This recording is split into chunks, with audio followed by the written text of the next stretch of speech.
Human rights lawyer Nqobizitha Mlilo. Thank you very much for joining us and welcome to the program. Thank you for having me. Your reaction seeing these scenes, and first of all hearing the news. Everyone's going to remember where they were when Robert Mugabe resigned. Absolutely. I think there is no doubt that it represents a historic moment in the history of Zimbabwe post-colonialism. It signifies that perhaps the contradictions of national liberation, if they are not resolved in time, they produce the kind of results that we have in Zim.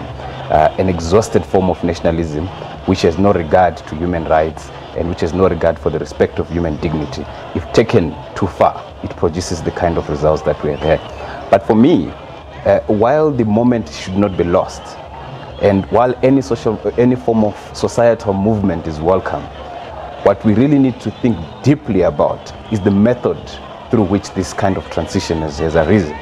This is a transition that has been facilitated by essentially a military coup.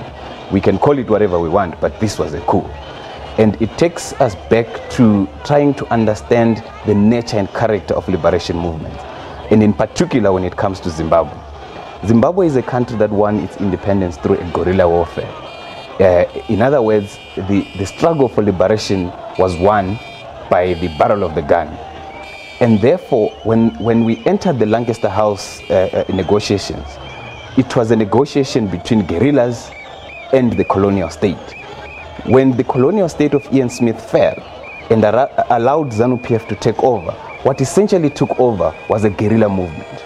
And therefore, what essentially took over were the military, albeit that some continued to wear their uniforms and went to be soldiers like General Chiwenga, Vitalis Navanche, General Mujuru. And some of them traded their military uniform for civilian clothing, but they remained soldiers.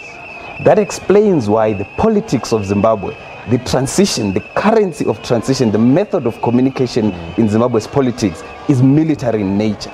So while this may represent in modern liberal democracy a constitutional coup or a coup, this otherwise within the context of Zimbabwe is nothing other than the real politics of Zim, because Zimbabwe is essentially a military state.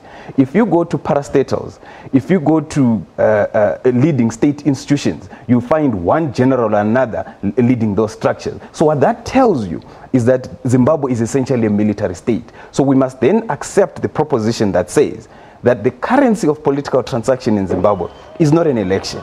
It is when the military intervene for the purposes of directing the politics of Zimbabwe one way or the other. So I'm emphasizing that while we should not lose sight of the fact that Robert Mugabe has gone and it represents some form of movement, we must then be very careful of the democratic dividend that is going to arise from this, because essentially this is not how democratic But it does seem that the military have bought themselves some political capital with this capture, as it were, for the people, inverted commas. We're seeing images there of people holding a picture of Chiwenga, almost as if they want him to become their president.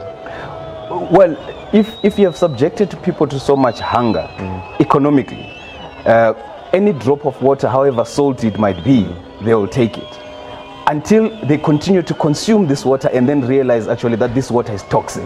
So I think that the celebration and the jubilation that is happening in Zim has to be understood within a historic, post-colonial historic situation, particularly the last 15-20 years, where Zimbabweans have literally been enduring a battered economy.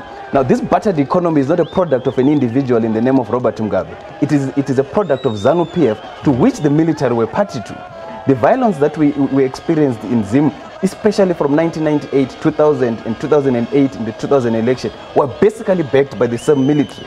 So Zimbabweans have now been drawn into a factional battle of ZANU, where the resolution of that factional battle in ZANU was resolved by the military. So there, the removal of Robert Mugabe in the present causes the kind of reaction that you are seeing now. But in time, when ZANU-PF resorts to its default position of violence as an instrument of communication, Robert Mugabe said at one point that ZANU-PF, and including himself, have degrees in violence. Right. This is a country that is, this is a political party that is intolerant to a dissenting view. This is a political party which ensured that in the constitution, there's a constitutional provision that says no one can hold office unless they have liberation credentials. We're going to pause for a moment, and I want you to stay with us because I want us to explore that theme, because I think perhaps when he said those statements, he could not have seen these scenes and this energy. This energy is not going to disappear easily, but we'll explore that. Francis, you're busy watching these scenes. The sun has set in Harare, but also on Robert Mugabe's career as president. Indeed, and we've got the very first reaction